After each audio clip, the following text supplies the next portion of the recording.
because as a Cambodian genocide survivor, I understand firsthand what happens when prejudice, hatred, and indifference take over. Born in the early 70s in Phnom Penh, Cambodia, the first 8 years of my life was spent in war and refugee camps.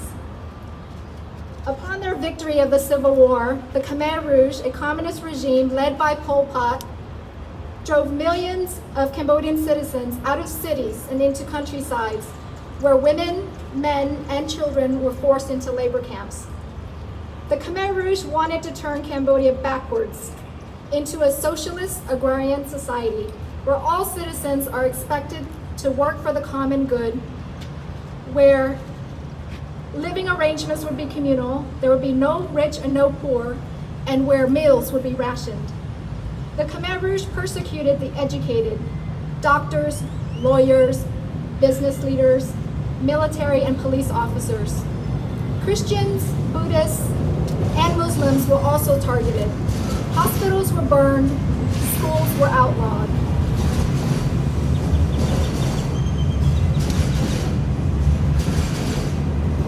Neighbors and family members were turned against one another.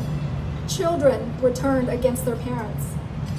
During the 4 years of the Khmer Rouge rule, 1.7 million to 3 million Cambodians, that's at least 25% of the population, died of starvations, diseases, and executions.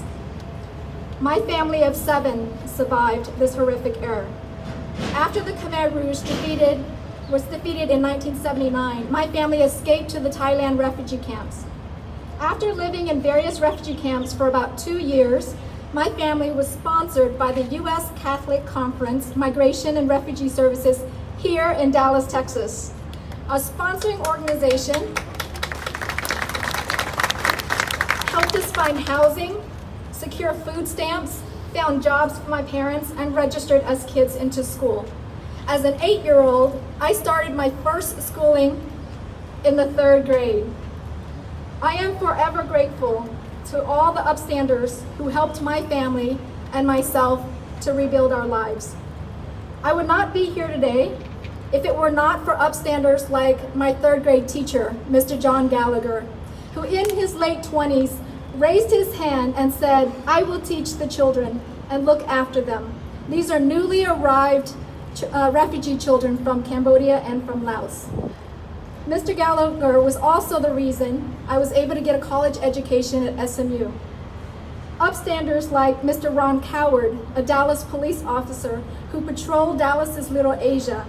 He and his wife, Melinda, founded an exploring post for Southeast Asian teenagers to keep us out of gangs and to teach us citizenship. Through this organization, I became a U.S. citizen. Upstanders like the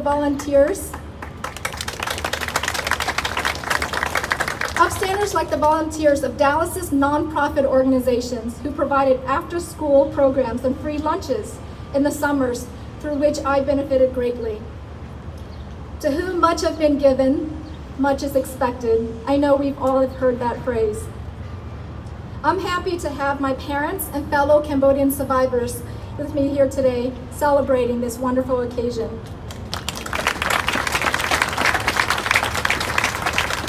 They are my role models for resilience, resourcefulness, and courage.